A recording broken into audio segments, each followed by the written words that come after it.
안녕하세요. 저는 제18회 경암바이오스 캠프 마지막 세션인 생명체의 커뮤니케이션 우리 대화 좀 할까요? 분야 자장을 맡은 지스트 송미령입니다. 여러분 만나 뵙게 돼서 반갑고요. 오늘은 네 분 교수님의 아주 멋진 재미있는 강연 잘 들었습니다. 식물부터 해서 곤충이나 예쁜 꼬마 선충, 여러 가지 동물들과 사람에 이르기까지 이 수많은 생명체가 살아남기 위해서 또 서로 소통을 하기 위해서 아주 많은 재미있는 방법을 사용한다는 것을 알 수 있었던 아주 멋진 강의였습니다. 아마 교수님들 강의 들으면서 이제 훨씬 더 많은 궁금증과 질문이 계속해서 나오셨을 텐데요. 지금도 아마 많은 학생들이 댓글로 열심히 질문 또 답변 주고받고 계실 겁니다. 자, 그럼 먼저 오늘 라이브 Q&A에서는요. 세 분의 교수님께서 지금 현장에 자리 함께 하고 계십니다. 먼저 참가자 여러분들께 교수님들 간단한 인사와 소개를 부탁드리도록 하겠습니다.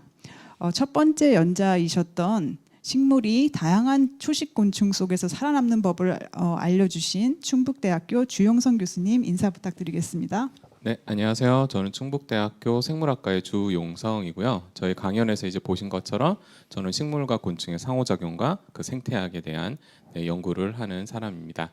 네, 제가 사용하는 방법은 앞서 이제 강연에서 이야기한 것처럼 생태학뿐만 아니라 다양한 이제 학문적인 방법을 통해서 재미있는 생태 현상을 연구한다고 할 수 있습니다.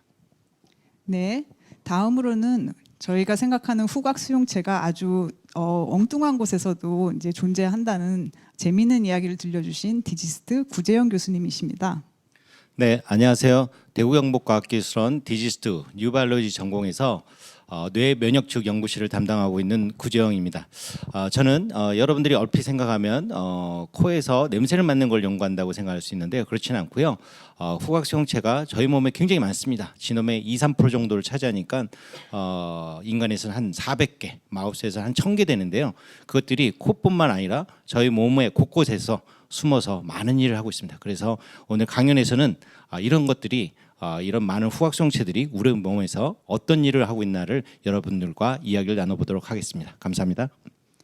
네, 다음으로는 마지막 강연을 해주신 예쁜 꼬마 선충을 소개해주신 이준호 교수님 인사 부탁드리겠습니다. 네, 안녕하세요. 서울대 생명과학부의 이준호입니다. 저희 연구실은 이름이 유전과 발생입니다.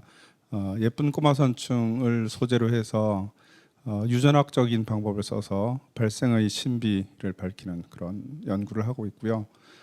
그 일을 계속 하다 보니 이 진화에도 관심을 가지게 돼서 생물학적인 질문에서 어떻게라는 질문과 왜라는 질문에 대해서 같이 고민하고 있는 그런 연구실이라고 말씀드릴 수 있겠습니다. 반갑습니다. 네, 마지막으로 우리 뇌가 외부와 소통하는 법에 대해서 재미있는 말씀을 해주신 카이스트 김대수 교수님께서는 개인 사정으로 아쉽게도 이 자리에 참석은 못하셨습니다. 하지만 강연이 나올 때부터 해서 이미 라이브 채팅창에 계셔서 여러분들한테 많은 질문에 대해서 아주 실시간으로 빠르게 답변을 달아주고 계십니다. 그래서 여러분들 채팅창에 계속해서 교수님, 김대수 교수님하고도 소통을 하시고요. 또 저희 이 현장에서 세 분 교수님과도 Q&A를 나누도록 하겠습니다. 네. 자, 그동안 여러분들께서 사전 질문을 많이 보내주셨고요. 지금 현장 질문 다 저희가 모아서 이 열띤 분위기를 이어서 지금부터 본격적으로 Q&A를 시작하도록 하겠습니다. 저희가 모든 분들이 궁금해할 만한 질문들을 우선적으로 선정을 하였고요. 시간 관계상 많은 질문을 다 소화하지 못하는 부분을 양해를 부탁드리겠습니다. 자, 그러면 첫 번째 질문은 첫 번째 연사이신 주용성 교수님께 드리겠습니다. 첫 번째 질문은 러닝 링스 아카데미의 최문성 학생이 보내주셨는데요. 질문은 일반적으로 식물들은 해충을 쫓아내기 위해서 벌레가 싫어하는 화학 성분을 내뿜는 것으로 알고 있습니다. 그렇다면 식충 식물이 벌레를 잡아먹는 것도 해충으로부터 살아남기 위한 방어 기제일까요? 라고 질문하셨습니다. 네, 먼저 재밌는 질문 감사합니다. 사실 굉장히 엉뚱한 질문이에요. 근데 사실 학문이라고 하는 거는 정답을 찾아가는 과정이라기보다 그게 정말 내가 던진 질문이 과학적으로 입증될 수 있냐에 대한 부분이라고 생각을 하기 때문에 엉뚱한 질문이라고 해서 사실 뭐 틀린 질문이라고 생각은 하진 않습니다. 물론 엄밀하게 얘기하면 먼저 과학적으로 이미 알려진 사실을 기반으로 얘기를 한다면은 식충식물이 곤충을 먹는 이유는 그 식물이 살아가는 환경 때문입니다. 식물은 땅으로부터 질소라는 이제 다양한 그 영양분들을 얻게 되는데 식충식물이 사는 환경은 고산처럼 굉장히 영양분이 적은 환경입니다. 그런 환경에 적응하기 위해서 식충식물은 다양한 방식으로 이제 질소를 얻으려는 과정 중에서 곤충이라는 이제 자원을 선택을 하게 된 거죠. 결국은 식물은 생산자지만 생산자가 어떤 곤충이라고 하는 소비자를 먹는 다시 소비자로 진화된 사례라고 볼 수 있습니다. 네, 식충식물이 어떻게 곤충을 잡아먹고 생존을 하는지 아주 재미있는 설명을 잘 답변해 주셨습니다. 자, 다음으로는 두 번째 연자이셨던 구재영 교수님께 질문 드리겠습니다. 질문은 후각 수용체가 왜 코가 아닌 곳에서 발현할까요? 라는 질문입니다.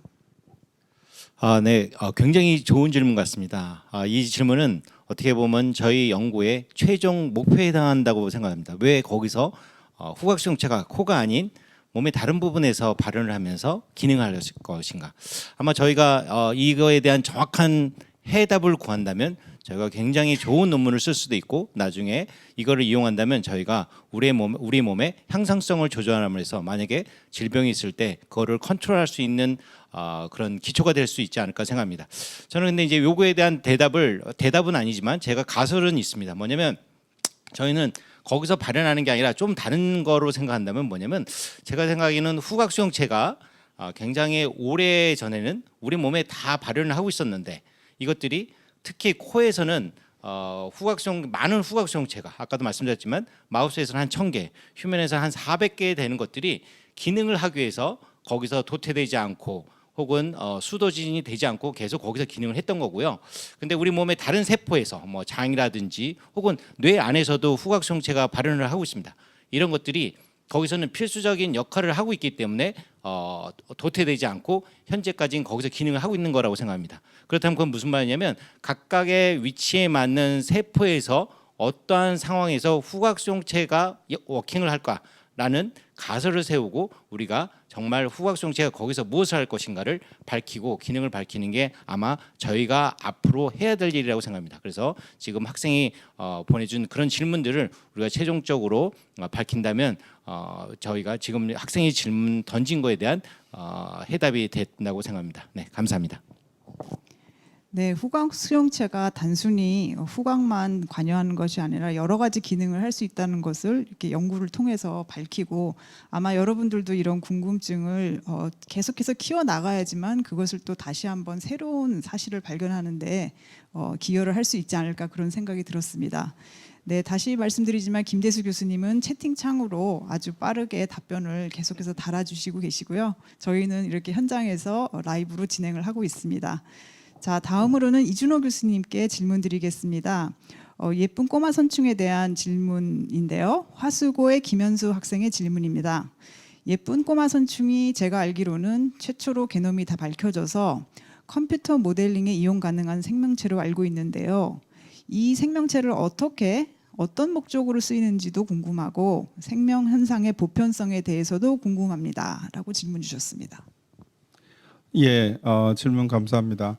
그 예쁜 꼬마 선충이 워낙 단순한 동물이다 보니 그 사람을 이해하기 위한 그런 모델로서 많이 쓰여져 왔고요. 그래서 휴먼 지놈 프로젝트를 시작하기 전에 이 꼬마 선충의 지놈 프로젝트가 진행이 됐습니다. 그래서 그 분들이 휴먼 지놈 프로젝트에도 참여를 하고 그렇게 이제 진화를 해왔죠. 근데 이제 지놈이 제일 먼저 밝혀진 동물로 꼬마 선충을 이야기를 할 수가 있고요. 그런데 또 하나 굉장히 흥미로운 그 정보는 예쁜광선충은 신경세포가 300개 정도 있는데 그 300개들의 연결의 전부를 안다는 거죠. 성충의 경우는 그렇습니다. 그래서 그 연결의 정보를 가지고 컴퓨터 시뮬레이션을 할 수 있게 됩니다. 그래서 모델링에 쓰이게 되는 것은 사실은 지놈이라기보다는 그 신경세포의 정보들의 총합이라고 말씀드릴 수 있고요. 그 연구들을 통해서는 신경세포가 진화적으로 굉장히 빠르게 아주 그러니까 아주 이른 시기에 만들어졌던 것이기 때문에 아주 보편적으로 잘 보존되어 있는 생명 현상이고요. 그래서 아주 단순한 신경회로를 연구함으로써 거기에서 가장 진화적으로 잘 보존되어 있는 그런 현상을 찾아낼 수 있을 거다. 그렇게 말씀을 드리면 좋을 것 같습니다. 네, 감사합니다. 네, 저희가 생명체를 연구하면서 그 무한한 정보나 아주 방대한 기전을 이제 보면서 진짜 학생 여러분들 많이 접하고 있는 그런 컴퓨터나 모델링에 대해서 또 궁금해하는 그런 것들을 생각해 볼 수 있겠습니다. 네, 다음으로는 다시 주용성 교수님께 질문 드리도록 하겠습니다. 식물은 실제로 적을 인식하고 대응하는 것일까요? 아니면 유전적으로 준비된 대응만 할까요? 가 질문입니다. 네, 굉장히 사실은 어려운 질문이죠. 이것도 실제로 식물이 인식을 할 수 있느냐? 왜냐하면 사람들은 대부분 많이 식물이라고 하면은 능동적인 어떤 존재라기보다는 굉장히 수동적인 존재로 인식을 하기 때문에 마찬가지로 식물이 뭔가 적극적으로 뭔가를 인지할 거라는 생각을 별로 하질 않습니다. 그래서 실제로 식물의 수용체에 대해서는 굉장히 잘 안 알려져 있는 편이기도 합니다. 하지만 병원균이라든가 초식곤충 이런 친구들의 특이적인 어떤 물질들, 분자 물질들을 식물들이 인식할 수 있다는 부분에 대해서는 잘 알려져 있어요. 하지만 식물이 실제 어떤 수용체를 가지고 있고 그 수용체를 어떻게 그 기반으로 해서 다양한 방어 작용들을 활성화시킬 수 있는지 이런 부분에 대해서는 앞서 제가 그 발표에서 언급을 한 것처럼 아직 연구가 되어 있지 않고 여전히 열려 있는 질문이라고 할 수 있습니다. 네, 답변 감사합니다. 학생들도 식물에 대한 관심이 아주 많을 텐데요. 앞으로도 연구할 부분이 무궁무진하니까 계속해서 관심 갖고 좀 지켜보시면 좋겠습니다. 자, 다음으로는 구재영 교수님께 질문 드리겠습니다. 질문은 어떤 사람이 좋아하는 향기는 장에서도 더 좋은 반응을 일으킬까요? 네, 아주 재미있는 질문입니다. 근데 제가 이렇게 딱 뭐라고 좋다 나쁘다고 답변을 드리기가 되게 힘들 것 같습니다. 왜냐하면 제 생각은 좋을 수도 있고 안 좋을 수도 있다는 것이죠. 왜냐하면 향기라는 것은 코에서 발현하는 후각수용체에 의해 감지되어 뇌로 전달되어서 이것이 어떤 향기다, 뭐 장미향이다, 혹은 랄라향이다 이런 인지 기능이고요. 장에서 감지하는 향기는 즉 냄새 분자가 몸의 액체에 해당하는 혈액이라든지 혹은 체액 등에 녹아서 장에서 발현하는 후각수용체에 의해 감지되어 표적세포의 그 신호 전달을 통해서 몸의 향상성을 조절하는 기작입니다. 따라서 몸의 향상성 조절이라는 것은 몸의 균형에 관한 것이지 않겠습니까? 그러면 균형이라는 것은 덜한 것은 높여주고 높여준 것은 낮아준 거기 때문에 결국 그거는 무슨 말이냐면 후각수용체가 장에서 발현하던가 혹은 몸의 다른 데에서 발현하는데 그 기능이 몸의 향상성을 조절하는 거라면 몸의 그때의 상태 좋다 혹은 나쁘다 혹은 과하다 덜하다 그러면 거기에 따라서 그거의 향상성 조절을 위해서 높은 거는 좀 낮춰주고 낮은 거는 높여주는 이런 거기 때문에 제가 보기에는 좋다 나쁘다고 할 수 없고 그 상태의 몸의 상태 혹은 우리의 어떤 세포의 상태에 따라서 대답이 달라졌다고 생각합니다. 네, 이상입니다. 네, 아주 재미있는 질문인데 또 설명도 아주 명쾌하게 잘 해주셔서 감사합니다. 네, 이제는 다시 주용성 교수님께 질문 드리도록 하겠습니다. 식물을 먹는 해충도 있지만 종자가 퍼지기 위해서는 식물이 먹힐 필요도 있을 텐데요. 이런 경우에도 식물이 자기를 먹는 상대에 적합한 변화를 일으킬 수 있을까요? 네, 생태학적으로 굉장히 이제 또 재밌는 질문일 것 같은데요. 당연히 식물은 종자를 만들어내고요. 그 종자를 효과적인 방식으로 퍼뜨리고 싶어 합니다. 그런 방법으로는 잘 아시는 것처럼 바람을 이용하기도 하고 물을 이용하기도 하고 또 이제 생물학적으로 어떤 다른 생물학적 존재를 이용하기도 하죠. 마찬가지로 초식곤충이라든가 아니면 식물을 먹는 대상들을 이용하기도 합니다. 실제로 사람도 식물을 먹고요. 그리고 과일이나 이런 것들을 먹으면 씨를 먹지 않고 뱉죠. 사실 과일이 과육을 왜 만들어냈을까라는 부분에 이제 근본적으로 생각을 해보면 사람을 위해서 만든 건 아니에요. 물론 사람에 의해서 더 이제 달달한 그리고 더 큰 과육을 만들어낸 거라고 볼 수 있지만은 사실은 원래 과육을 만들어낸 목적은 스스로 적절하게 먹혀서 산포하기 위한 전략이라고 볼 수 있죠. 즉 그러한 관점에선 과육의 진화 또한 어떻게 보면 식물이 스스로를 어떤 이제 종자 산포를 위해서 변화시키라는 방식이라고 볼 수도 있습니다. 또 우리 주변에서 잘 알고 있는 제비꽃 같은 경우에도 사실 그 종자를 자세히 본 적이 없겠지만은 그 종자 끝에 보면 이상한 게 달려 있어요. 그런 걸 우리는 이제 엘라이오점이라고 부르는데요. 그 엘라이오점은 단백질도 많고요, 굉장히 지방도 많습니다. 굉장히 이제 고단백, 고지방의 음식이라고 할 수 있어요. 그러면 개미들은 그 엘라이오점을 먹기 위해서 그 종자를 가져갑니다. 그리고 특정한 지역에 그 종자를 버려놓죠. 그리고 제비꽃이 이제 거기서 발화를 하게 됩니다.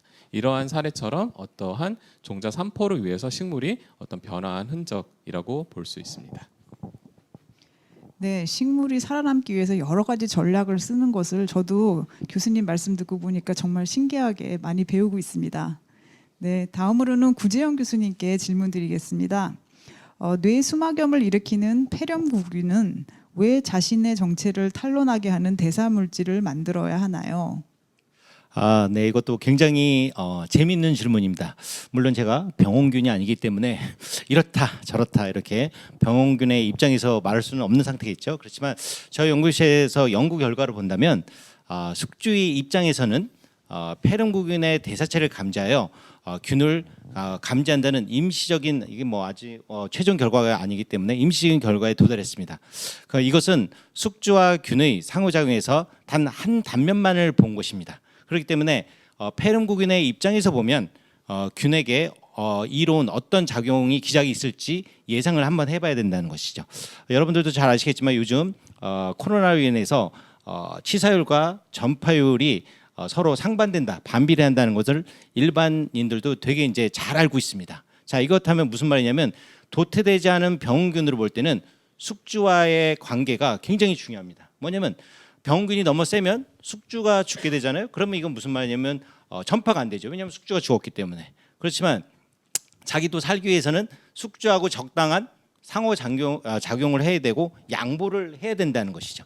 자, 이런 것으로 볼 때 이거는 어떻게 보냐면 숙주와 병원균이 공진화, 코이볼루션을 하면서 서로 관계를 맺고 있고 서로 양보를 했기 때문에 살 수 있는 거죠. 여러분들 뭐 아시겠지만 사르스나 메르스는 요즘 잘 안 나오고 있지 않습니까? 왜냐하면 그게 지금 나오는 코로나보다도 좀 독했기 때문에 숙주가 어떻게 보면 완전히 죽는 상태이기 때문에 더 번질 수 없는 상태가 된 거죠. 그렇지만 저희가 쓰고 있는 병원균을 보면은 저희가 폐렴구균을 쓰고 있는데 이 폐렴구균은 숙주와 굉장히 오랜 세월 동안 공진화를 했습니다. 이것은 무슨 말이냐면 숙주인 인간은 이 병원균을 어떻게든지 잡으려고 하지만 또 병원균은 숙주의 면역 시스템으로부터 벗어나려고 하는 이런 상호작용을 해온 것입니다. 그래서 저희 현재의 그런 결과를 볼 때는 병원균이 내고 있는 대사체를 숙주가 인지를 해서 균을 잡아먹는 역할을 한다고 생각하고 있지만 그러면 소위 말해서 자살행위에 해당하는 거잖아요. 그렇지만 제가 보기에는 우리가 연구를 좀 더 해본다면 아마 이 병원균이 내고 있는 대사체가 숙주에 대해 어떠한 또 역할을 함으로 해서 서로 거기서 그걸 갖다가 박테리아 이스케이프라고 합니다. 기피 현상이라고 하는데 그런 작용이 일어날 수도 있습니다. 그래서 저희가 현재는 한 단면만 보고 있지만 전체적으로 본다면 숙주와 병원균의 코이블레이션, 공진화를 통해서 상호작용한다는 그런 거를 저희가 밝힐 수 있고요. 이거를 우리가 잘 나중에 이용한다면 우리의 어떤 질병이나 이런 거로부터 우리 인간이 병원균으로부터 좀 더 안전한 어떠한 전략을 세울 수 있다고 생각합니다. 굉장히 좋은 질문이었습니다. 감사합니다. 네, 요즘 학생들도 그렇고 모든 사람들이 다 관심을 갖고 지금 알고자 하는 그런 질문에 대한 답을 아주 명쾌하게 해주셨습니다. 자, 다음으로는 현장 질문으로 저희가 넘어가겠습니다. 이준호 교수님께 드릴 텐데요. 부산 남일고등학교 황진호 학생의 질문입니다. 신경세포를 유전적으로 제거할 때 유전자 가위를 이용해서 제거하는 건가요? 그리고 레이저로 하면 다른 기능에 손상이 생길 수도 있지 않을까요? 라고 질문 주셨습니다. 네, 신경세포를 특정한 신경세포를 유전적으로 제거를 하기 위해서는 여러 가지 방법이 가능합니다. 예를 들면 세포 사멸을 일으키는 그런 단백질 유전자를 그 신경세포에다가 넣어주는 거죠. 그러면은 그 신경세포만 특이적으로 죽일 수가 있습니다. 근데 유전자 가위는 특정한 유전자를 잘라서 뭐 바꾼다든지 없앤다든지 이런 용도를 쓰는 경우가 더 많고요. 그러니까 신경세포 중에서 특정 유전자의 발현을 없애고 싶다. 그럴 때는 유전자 가위를 쓴다 이렇게 생각하시면 되고요. 신경세포를 없애고 싶다고 하면은 신경세포를 죽이는 그런 유전자를 넣어주는 게 맞을 겁니다. 근데 이제 그런 연구도 가능하고 다른 방법으로는 지금 학생이 질문하신 것처럼 레이저를 쓸 수가 있습니다. 근데 꼬마선충이 크기가 워낙 작죠. 1mm인데 현미경을 보면서 아주 마이크로 레이저라고 불리우는 정말 초점이 잘 맞는 그런 레이저를 가지고 세포 하나씩을 쏴서 없앨 수 있습니다. 근데 지금 질문하신 것처럼 그 주변에 손상이 올 수도 있죠. 그래서 대조군의 실험들을 항상 훨씬 더 많은 숫자를 해줘야 합니다. 그렇지 않으면은 실험이 반복적으로 결과를 얻을 수 없기 때문에 그래서 그런 건 굉장히 저희가 조절을 잘 해서 연구를 해야 되는 부분입니다. 네, 감사합니다. 네, 학생 여러분들이 실제로 실험을 할 때 어떤 고민들이 있는가도 또 잘 말씀을 해주신 답변이셨습니다. 네, 다음으로는 주용성 교수님께 질문드립니다. 이은서 화수고등학교 학생입니다. 같은 식물에 같은 흔적을 남기는 초식곤충은 없나요? 만약 있다면 이 곤충들은 어떻게 구분하나요? 라고 질문 주셨습니다. 네, 굉장히 사실 제가 이거는 제가 논문을 내면서 실제 이제 제 논문을 심사한 어떤 사람들 연구자들에게 받았던 사실 비슷한 질문이기도 해요. 왜냐하면 제가 본 관찰, 그 관찰을 과연 어떻게 과학적으로 정량화하고 입증할 수 있는가? 너가 정말 그걸 본 게 맞냐? 라고 당연히 물어볼 수가 있죠. 의심할 수 있습니다. 이제 이런 부분에서 보면 저희는 어떻게 이러한 부분에서 다시 과학적으로 입증할까라는 부분에 대해서 고민을 하는데 이런 경우에 엄밀하게 얘기하면은 정확하게 같은 흔적을 남기는 초식곤충은 없어요. 물론 비슷하게 생긴 애들이 있을 수 있죠. 가령 밤나방과 뭐 이런 애들 같은 경우에는 비슷한 섭식 흔적을 남기기도 합니다. 그러면 저희가 엄밀하게 구분이 되지 않을 경우에는 분류군을 좀 더 크게 뭉뚱그려 가지고 그러한 초식곤충에게 섭식을 당했을 것이다, 먹혔을 것이다라고 이야기를 하기도 합니다. 물론 가장 중요한 거는 저희가 흔적을 찾았다면 그 초식곤충을 찾아야 돼요. 그래서 그런 거를 통해서 그러니까 아까 제가 강연에서 이야기를 한 것처럼 기다리기도 하지만 약간 이제 사냥꾼의 마음으로 그 흔적을 기반으로 해서 그 초식곤충을 찾아야 되고 그거에 대한 확신이 없으면 과학적으로 어떻게 보면 이야기할 수 없는 내용이라고 볼 수 있겠죠. 네, 초식곤충의 흔적도 저희가 잘 보면 사실 많은 단서를 얻을 수가 있겠습니다. 참 재미있는 현상인 것 같고요. 예, 다음으로는 구재영 교수님께 질문드리겠습니다. AIS 광저우 고등학교의 정수연 학생이 질문하셨습니다. 사람의 인체에 있는 난자가 냄새를 이용한 유인제를 분비해서 정자를 유인하는 것인가요? 라고 질문 주셨습니다. 네, 정수현 학생 아주 좋은 질문입니다. 근데 이 대답에 대해서도 그럴 수도 있고 아닐 수도 있다. 죄송합니다. 이게 명확하게 이렇다라고 대답을 해드리고 싶은데 좀 아쉽네요. 근데 재미있는 연구 결과가 있습니다. 실제로 인간에 있는 정자에서는 실제로 후각수용체가 가장 많이 발현하고 있습니다. 코 이외에서 66개가 발현한다고 알려져 있습니다. 정자가 그만큼 동물이라고 할 수 없지만 우리 생식세포에서 굉장히 원시적이기 때문에 어떤 이런 후각성체를 이용해서 자기가 뭔가 기능을 할 수 있다는 예상을 할 수 있는 겁니다. 자, 그런데 이 연구를 처음 한 독일의 그룹에서는 실제로 난자뿐만 아니라 자궁에서 이 추출한 물질에서 어떠한 화합물이 이런 기능을 한다는 것을 밝혔고 더 연구를 하고 있습니다. 근데 요즘 되게 재미있는 연구를 하고 있는데 어떠한 연구냐면 이거는 실제로 병원에서 임신이 잘 되는 분들과 사람들과 안 되는 분들에서 이제 병원에 산부인과 많이 방문을 하시는데 그분들에서 각각의 자궁에서 살고 있는 미생물, 마이크로바이옴, 여러분들 장내 미생물이라고 해서 마이크로바이옴이 아까 제가 강의 때도 그랬는데 마이크로바이옴이 뇌의 기능을 조절한다. 이것뿐만 아니라 자궁에서도 실제로 많은 미생물, 마이크로바이옴이 있습니다. 그래서 되게 재밌는 연구는 뭐냐면 이렇게 방문하면서 진료를 받으면서 물론 동의서를 다 쓰시고 그 각각 임신이 잘 되시는 분들과 안 되시는 분들의 자궁에 살고 있는 미생물의 생태를 분석했습니다. 분석을 했는데 실제로 환자라고 하긴 그렇지만 환자에서의 그런 자궁에서 살고 있는 마이크로바이옴의 분포가 다르다는 것을 알았고요. 그 미생물들에서 또 다른 대사체를 추출해서 그런 것들이 실제로 기능이 있나를 임상에서 지금 하고 있습니다. 실제로. 그리고 동물에서는 마우스에서는 어떤 일을 하냐면 비슷한 연구를 해서 임신이 잘 되는 그 마우스에 있는 난자에 있는 미생물을 키워서 잘 안 되는 쪽에 집어넣었을 때 정말로 이 브리딩이 잘 되는지 이런 연구를 하고 있는데 이거는 이거를 재료로 해서 바이오텍 회사가 지금 연구를 굉장히 활발하게 하고 있고 실제로 그런 거를 임상에 하려고 지금 시도를 하고 있습니다. 자, 이런 거를 볼 때는 아까 그 학생이 질문한 것 같이 정말 난자에서 냄새를 풍겨서 어떤 정자를 더 잘하게 할 수도 있지만 어떤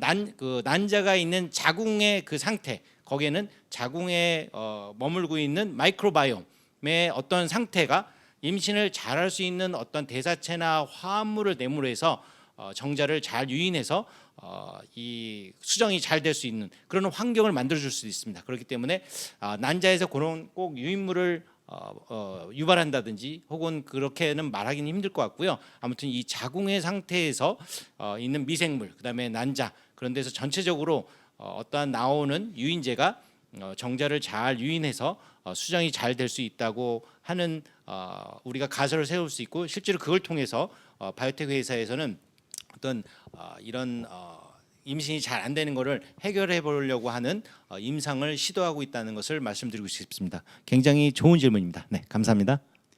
네, 우리 몸에서 사실 저희가 생각하지도 못한 많은 존재들이 같이 있고 또 어떤 영향을 주고받을 수 있다는 그런 좀 재미있는 생각을 계속해서 해볼 수 있을 것 같습니다.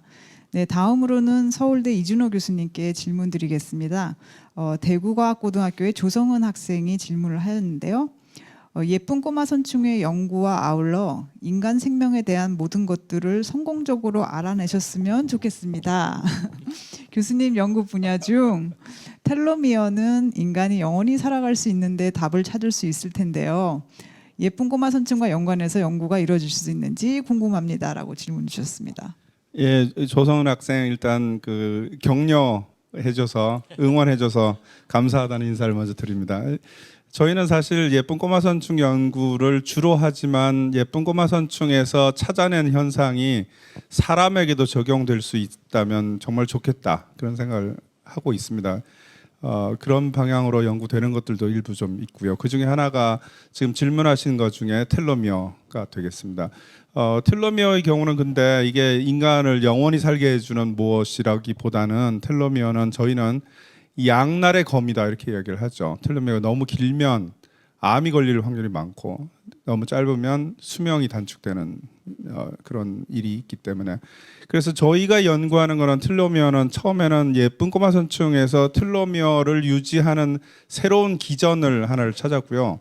그게 생쥐에서도 거의 똑같은 현상이 일어나고 있다는 걸 저희가 최근에 이제 발견을 해서 진화적으로 잘 보존되어 있는 이런 텔로미어 유지 기전인 거라고 생각을 합니다. 이게 잘하면 사람의 암 세포에서도 발견될 수 있지 않을까 이제 이런 희망을 가지고 있고요. 그래서 예쁜 꼬마 선충 연구를 하지만 항상 눈은 여러 동물들 특히 사람들에게도 관심을 가지고 있다 이렇게 말씀을 드리겠습니다. 감사합니다. 네, 예쁜 꼬마 선충 연구를 통해서 사실은 많은 생물이 같은 방식으로 살아나고 있기 때문에 아마 조만간 교수님께서 또 아주 큰 발견을 하실 수 있지 않을까 기대를 해보겠습니다. 네, 다음으로는 주용성 교수님께 질문 드리겠습니다. 서울 외국인고등학교 황유성 학생입니다. 초식곤충의 유래 물질이 어떻게 다른지 더 자세하게 알려주실 수 있을까요? 사실은 이 부분에 대해서는 초식곤충 유래 물질이라고 제가 마지막에 아마 이제 슬라이드에서 거의 이제 이야기를 했던 것 같은데, 사실 제가 이제 질문을 선택을 하고서 어떻게 다른지 저도 이제 깨달은 게 비교 대상이 없었어요. 그래서 혹시라도 지금 제가 당장 말을 그 질문을 답을 하기가 조금 어렵긴 한데 혹시라도 제가 이제 답변을 하긴 할 텐데 의도한 방향이 아니면은 다시 이제 좀 채팅을 남겨주시면은 제가 나중에라도 서면으로라도 네, 그렇게 답변을 해드리도록 하겠습니다. 유래 물질 굉장히 다양해요. 사실은 초식곤충 유래 물질이라고 하면은 식물을 구성하는 어떤 물질인데 초식곤충의 장에 들어가서 굉장히 초식곤충 특이적으로 변화돼서 다시 식물에게 들어가는 경우도 있습니다. 그런 경우도 저희는 엄밀하게는 식물 유래 물질이라고 할 수도 있지만 그거는 초식곤충에 의해서 변화된 물질이기 때문에 초식곤충의 유래 물질이라고 할 수 있어요. 또 어떤 물질은 초식곤충의 어떤 침샘이라든가 이런 거에서 나오는 소화 효소가 될 수도 있습니다. 그리고 초식곤충의 어떠한 이제 구강 구조나 이런 부분들에서 묻어 나오는 물질일 수도 있어요. 그래서 사실 초식곤충의 유래 물질은 단백질부터 어떤 굉장히 복잡한 폴리머, 복잡한 이제 그런 구조를 가진 물질들까지 굉장히 다양하게 존재를 한다라고 볼 수 있습니다. 네, 여러 가지 초식곤충 유래 물질에 대해서 연구할 게 아주 다양하게 많은 것 같습니다. 네, 다음으로는 구재영 교수님께 질문드리겠습니다. 용인 한국외국어대학교 부설고등학교에 있는 전수아 학생의 질문입니다. 후각 수용체의 발현과 동맥경화는 구체적으로 어떤 연관이 있을까요? 동맥경화증은 동맥 내에서 지질, 콜레스테롤이 축적되는 것이라고 하셨습니다. 후각 수용체가 자극을 받으면 지질이나 콜레스테롤의 축적이 촉진될까요? 라고 질문하셨습니다. 네, 이거는 제가 강의 때 설명을 드렸는데 한 3달 전에 사이언스에 나온 굉장히 따끈따끈한 결과입니다. 말씀을 드리면 직접 그 콜레스테롤이 쌓이는데 직접 연관을 하는 건 아니고요. 제가 시간이 없어서 다 말씀을 못 드렸지만 이 동맥경화가 심화되려면 거기에 많은 면역 세포들이 같이 작용합니다. 그 면역 세포 중에서 특별히 대식 세포가 있습니다. 이 대식 세포라는 것은 굉장히 좋은 세포거든요. 그래서 실제로 병균이 인펙션 감염되면 제일 먼저 가는 게 호중구라든지 대식 세포가 가서 거기 가서 이제 들어온 병원균하고 싸워가지고 염증 반응을 일으키죠. 그래서 여러분들이 이렇게 염증 반응이 일으면 부어오르고 그 페인을 느끼는 게 뭐냐면 그게 부어오르는 게 뭐냐면 면역 세포가 거기에 가기 때문에 인필트레이션 돼서 그 부분이 부피가 이렇게 뭐라 할까요? 팽창하는 겁니다. 그리고 또 혈관이 빨개지는 거는 그만큼 혈관이 이렇게 팽창돼서 그쪽으로 면역 세포가 모이는 이런 염증 반응이 일어나죠. 그래서 들어온 병원균하고 싸워서 그걸 이겨서 우리가 호스트인 인간이 어떤 그런 극복을 할 수 있게 하는데 이게 과하게 되면 어떻게 되냐면요. 염증 반응이 심해짐으로써 오히려 안 좋게 됩니다. 그래서 아까 말한 동맥경화증에 상호작용하는 것이 대식세포인데 대식세포에 발현하고 있는 후각수용체가 활성화돼서 염증 반응을 더 심화시키게 됩니다. 그래서 그거에 의해서 상호작용하고 있는 혈관과 같이 동맥경화증을 더 심하게 하는 거죠. 그러니까 동맥경화에 있는 혈관과 직접 연관을 하는 게 아니라 그거와 관련이 있는 대식세포의 염증 반응을 과하게 함으로 해서 동맥경화증을 더 심하게 하는 그런 간접적인 기능에 해당하겠습니다. 네, 굉장히 좋은 질문 감사합니다. 네. 네, 학생들이 계속해서 질문을 하셔서 저희가 식물도 궁금하고 후각 수용체도 궁금하고 예쁜 꼬마 선충이 계속해서 화제가 돌아가고 있습니다. 네, 다음으로는 이준호 교수님께 질문 드리겠습니다. 대구과학고등학교 박선우 학생 질문인데요. 모든 신경이 그저 전위를 전달하는 기능을 할 뿐인데 어떻게 특정 신경이 특정 행위를 담당하게 될까요? 네, 아마 제 강의 중에서 IL-2라고 하는 신경세포가 고개를 들고 흔드는 행동, 닉테이션에 행위를 그 행동을 담당한다 이렇게 이해하도록 제가 말씀을 드린 것 같아요. 근데 좀 더 정확하게 말씀드리면 신경세포 하나하나는 당연히 정보를 전달하는 전이를 전달하는 그런 기능을 할 텐데 그 신경세포들의 연결망 그것이 결국은 그런 행동을 담당하는 것이죠. 그러니까 저희가 발견한 거는 그런 신경회로 중에서 하나를 찾은 겁니다. 신경회로 중에서 하나의 인자를 찾은 거고 그게 IL-2라고 하는 신경세포이고요. 그러니까 그 신경세포만으로 이 행위를 한다고 할 수 있는 건 아니고 이 신경세포를 포함한 회로에서 그 일이 일어난다고 생각하면 될 것 같습니다. 그러니까 신경세포 하나하나를 볼 때는 아주 단순하지만 모였을 때 새로운 현상이 생기는 거죠. 그걸 생물학적으로 저희는 창발적 특성이라는 표현을 씁니다. 그러니까 생각이라든지 뭐 기억이라든지 의식이라든지 김대수 교수님 영역으로 제가 지금 너무 많이 들어가면 안 되는데 그래서 거기까지만 말씀을 드리겠습니다. 감사합니다. 네, 답변 감사드립니다. 저희가 시간이 거의 마지막이 돼서 아마 마지막 질문 하나씩을 드리게 될 것 같습니다. 자, 먼저 주용선 교수님께 광주 경신여자고등학교 임현우 학생이 질문입니다. 초식곤충이 식물에게 좋은 영향을 주는 경우도 있을까요? 식물을 먹는 과정에서 식물의 번식에 도움을 주는 경우는 없을까요? 라고 질문하셨습니다. 네, 사실 이건 제가 받았던 이제 첫 번째 그 질문과 같은 맥락일 수 있는데 어떻게 보면 좀 엉뚱하게 볼 수가 있어요. 왜냐하면 초식곤충이다라고 하면 초식을 하는 거잖아요. 그럼 기본적으로 생태학적으로 상호작용을 정의를 할 때 초식이라는 행위는 당연히 그 대상자 식물에게 피해를 줍니다.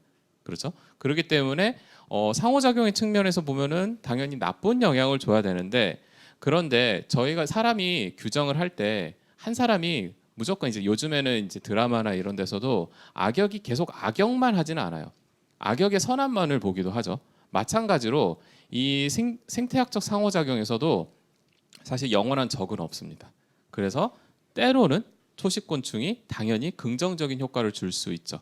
그런 경우가 어떤 경우가 있냐? 마찬가지로 아까 제가 그 과육의 발달에 대해서 얘기를 한 것처럼 종자의 발달에서 식물의 어떤 부위를 먹으려고 하는 대상이 있죠.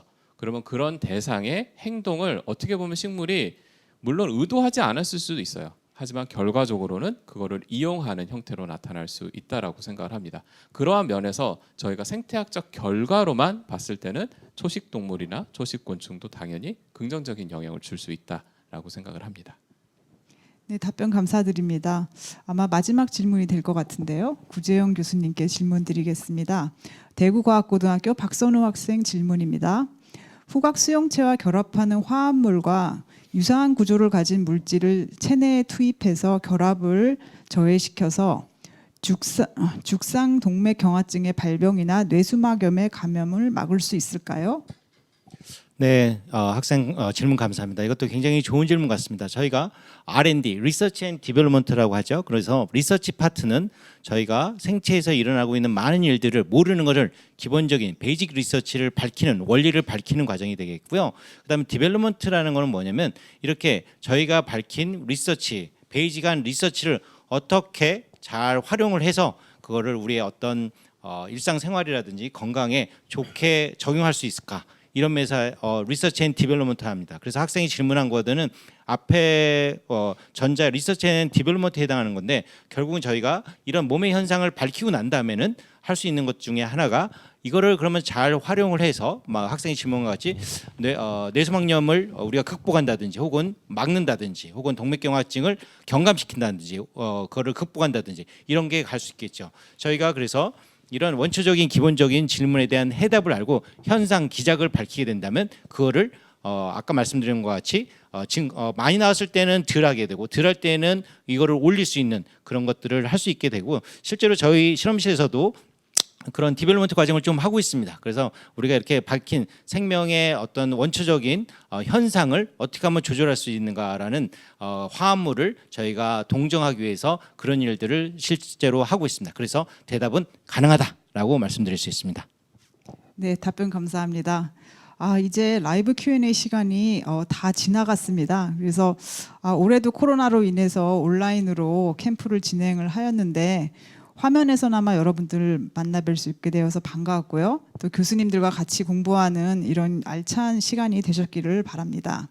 다시 한번 참가자 여러분들의 생명과학에 대한 관심과 열렬한 캠프 참여에 감사드리고요.